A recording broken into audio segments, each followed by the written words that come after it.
Hello बच्चों, कैसे हो आप सब। आज एक बार फिर से हिंदी की बिंदी में आपका स्वागत है। आज मैं फिर से आपके सामने हूँ नई कविता लेकर के। मनुष्यता, मैथिली शरण गुप्त के द्वारा रचित ये कविता है। मैथिली शरण गुप्त के बारे में मैं आपको थोड़ी सी जानकारी देना चाहूँगी। मैथिली शरण गुप्त जो है वो राष्ट्र कवि के नाम से जाने जाते हैं। अब सवाल आपके अंदर ये आ रहा होगा, राष्ट्र कवि कैसा कवि होता होगा। तो राष्ट्र कवि वही कवि होता है जो राष्ट्रीय भाव से ओतप्रोत कविताएं लिखता है, जिसकी कविताओं में राष्ट्र प्रेम का भाव उजागर होता है, वो राष्ट्रीय कवि कहलाता है। और ये जो राष्ट्रीय कवि होते हैं, राष्ट्र कवि होते हैं, जो राष्ट्र प्रेम से ओतप्रोत भरी हुई कविताएं लिखते हैं, उनकी कविताओं में वीर रस पाया जाता है, जोश का भाव, उत्साह का भाव पाया जाता है। तो मैथिली शरण गुप्त भी राष्ट्र कवि के रूप में जाने जाते हैं। विशुद्ध खड़ी भाषा, खड़ी बोली के ये महत्वपूर्ण कवि कहलाते हैं। खड़ी बोली, इन्होंने तमाम कविताएं खड़ी बोली में लिखी हुई हैं। आपने 9th क्लास में एक कविता पढ़ी होगी, सियाराम शरण गुप्त के द्वारा रचित है वो कविता। सियाराम शरण गुप्त इनके छोटे भाई के रूप में जाने जाते हैं। उनका भी अपना हिंदी साहित्य में एक महत्वपूर्ण सा स्थान है। इस आधार पर राष्ट्र कवि के रूप में मैथिली शरण गुप्त को जाना जाता है। प्रस्तुत मनुष्यता कविता के माध्यम से उन्होंने एक अच्छे मानव की बात की है कि एक जो अच्छा व्यक्ति होता है, जो अच्छा मानव होता है, उसमें समस्त मानवीय गुण पाए जाते हैं। और वो व्यक्ति हमेशा अपने स्वार्थ के बारे में तो कम सोचता है, लेकिन दूसरों के परमार्थ के बारे में ज्यादा सोचता है। दूसरों के लिए वो कैसे क्या कर जाए, सही मायनों में वही एक सच्चा मनुष्य होता है। तो एक अच्छे और सच्चे मनुष्य की कल्पना उन्होंने इस कविता के माध्यम से विकसित की है।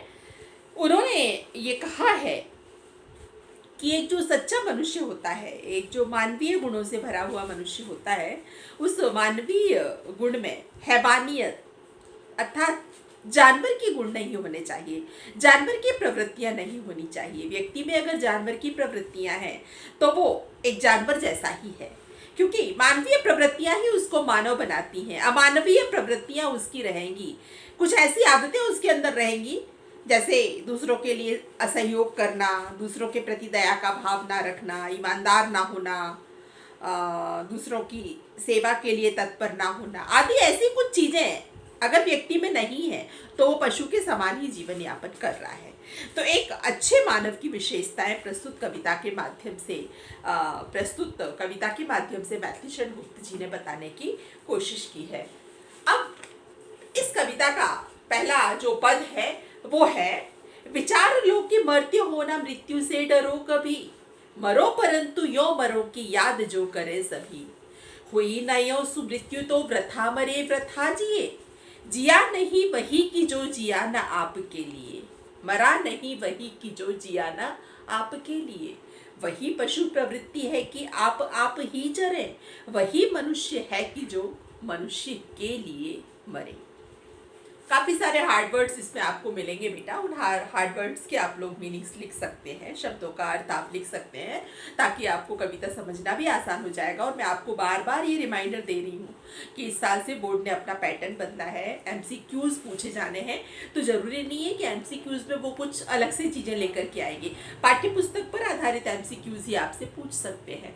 तो इस पर जो हार्ड वर्ड है उनको आप एक बार गौर कर लीजिएगा। मर्त्य का मतलब होता है मरणशील, मरने वाला।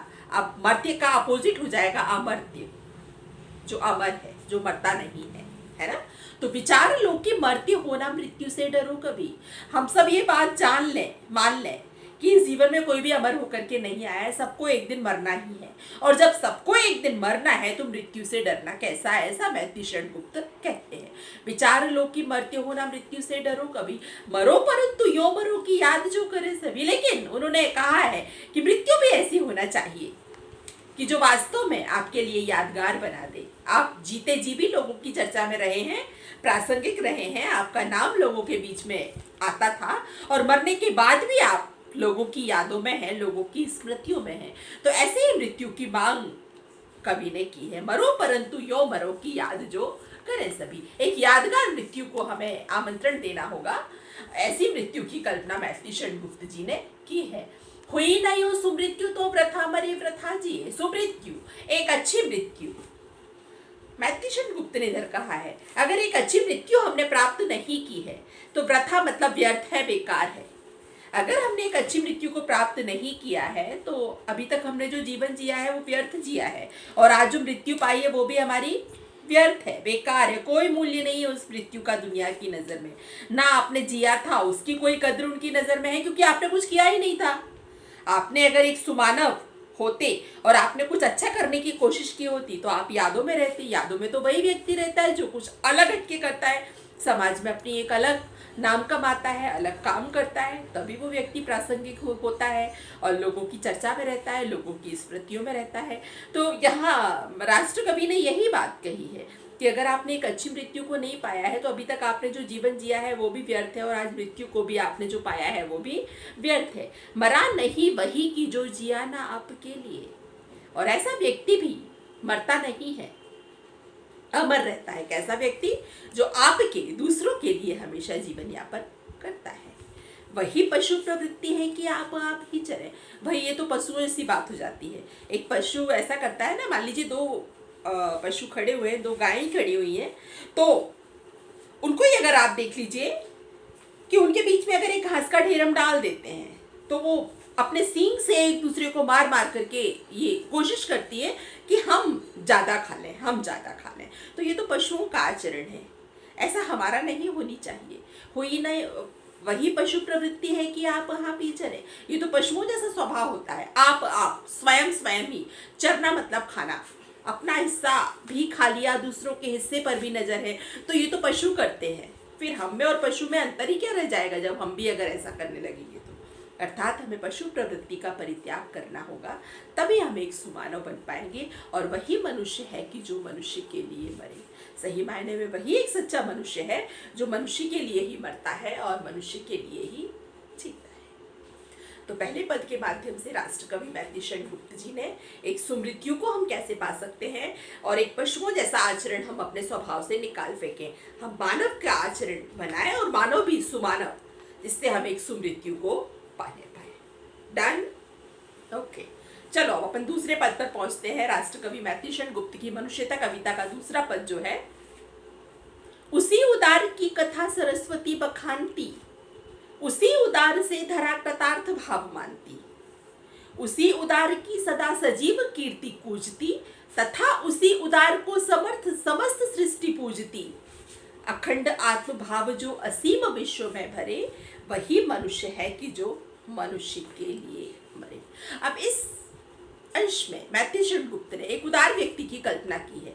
अब उदार आपको इधर बता देना चाहूंगी मैं, उदार व्यक्ति कोई ऐसा व्यक्ति नहीं होता है कि बिल्कुल अलग तरह हो। उदार मतलब उसके गुण, और गुण वही है दया, प्रेम, सहानुभूति, दूसरों के प्रति अच्छी भावनाएं रखना, सद्विचार रखना, हमेशा दूसरों की सेवा के लिए तत्पर रहना। ये सारे गुण ही व्यक्ति को उदार बनाते हैं। तो उदार कोई ऐसा अलग से व्यक्ति नहीं होता है कि उसको देख करके आपको लगेगा कि ये उदार है। उदार व्यक्ति के गुण व्यक्ति को उदार बनाते हैं। तो ऐसे ही उदार व्यक्ति की कल्पना राष्ट्रकवि ने की है। उसी उदार की कथा सरस्वती बखानती, वाणी की, बुद्धि की देवी माँ सरस्वती जो है, ऐसे ही उदार व्यक्तियों की बातें, उदार व्यक्तियों की कथा अपने मुंह से कहती है। बहुत बड़ी बात होती है। विद्या बुद्धि की देवी जो हमें ज्ञान देती हैं, आज वो अपने मुंह से ऐसे उदार व्यक्तियों के गुणों का बखान कर रही हैं। तो ये उदार व्यक्ति बहुत बड़ी चीज होते हैं। ये वही व्यक्ति है जिनको सरस्वती जी ने भी महत्व दिया है। वाणी विद्या प्रदाता देवी ने भी उनके लिए अपनी मुखार बिंद से जिनके गुणों को कह करके एक उच्च दर्जा दे दिया है, ऐसी ही ये उदार व्यक्ति है। तो उसी उदार की कथा सरस्वती बखानती, उसी उदार से धरा कृतार्थ भाव मानती। सरस्वती ने भी अपने आप को अपने मुंह से ऐसे लोगों की बातों को करके और धन्य माना है, और धन्य माना है इस धरती ने भी। धरती भी इस बात को कह करके धन्य होती है कि वाह, मैं वही माँ हूँ, वही धरती माँ हूँ जिस पर ऐसे सपूतों ने जन्म लिया है। तो वो भी कृतार्थ हो जाती है। धरती माँ भी अपने आप को धन्य मानती है, वो भी कृतार्थ हो गई है ऐसे सपूतों को जन्म दे करके। उदार सपूतों की मैं माँ हूँ, उदार सपूतों को मैंने जन्म दिया है। तो धरती माँ भी इस बात पर फक्र मानती है। उसी उदार की सदा सजीव कीर्ति कूजती, और ये वही उदार व्यक्ति होता है सदा मतलब हमेशा। ऐसे व्यक्ति ही उदार होते हैं जिनकी हमेशा सजीव, सजीव मतलब जीवित रूप में, कीर्ति मतलब उनका यश, पूजना मतलब गूंजना। ये वही उदार व्यक्ति होते हैं जो हमेशा मर तो जाते हैं लेकिन उसके बाद भी लोगों की यादों में जीवित रहते हैं, और उसी जीवंत यादों के माध्यम से वो लोगों की स्मृतियों में हमेशा बने रहते हैं। अर्थात वो जब थे तब वो ऐसे कार्य करते रहते थे कि लोग उनके कार्यों की प्रशंसा करते रहते थे। आज वो हमारे बीच में नहीं है लेकिन कार्य तो है। जिन अच्छे कार्यों को वो करके गए हैं वो हमेशा उनको जीवित बनाए रखते हैं लोगों की यादों में। तो ऐसे लोग मर कर के भी जीवित रहते हैं लोगों की यादों में, समाज में। यदा कदा उनका वार्तालाप जब छिड़ जाता है तो ऐसे लोग हमेशा चर्चा में रहते हैं, प्रासंगिक रहते हैं। तथा उसी उदार को समस्त सृष्टि पूजती, और ऐसे ही उदार व्यक्तियों को पूरा संसार पूजता है। ऐसे लोग ही पूजन के योग्य हैं। पूजन व्यक्ति की नहीं की जाती है, व्यक्ति के गुणों की जाती है। आज व्यक्ति नहीं पूजा जा रहा है, कुछ ऐसे गुण उसने अपने अंदर विकसित किए थे जिसके कारण वो व्यक्ति पूरे संसार की पूजन के योग्य है। और यही बात है बेटा, आप लोग को पता होनी चाहिए ये चीज़ कि महापुरुषों की जितने अच्छे से हम जन्म तिथियां मनाते हैं उतने अच्छे से हम पुण्य तिथियां भी मनाते हैं। मनाते हैं कि नहीं मनाते हैं? तो ये इसीलिए कि उन्होंने जीवन बहुत अच्छा जिया है, दूसरों के लिए हमेशा कुछ किया है, इसलिए जीते जी भी उनका महत्व था, और आज मरणोपरांत भी वो लोगों की यादों में है। मतलब हम उनको पूज रहे हैं, उनके गुणों की हम पूजा कर रहे हैं। अखंड आत्मभाव जो असीम विश्व में भरे, अखंड कभी खंडित ना होने वाला, अखंड का अपोजिट हो जाएगा खंड।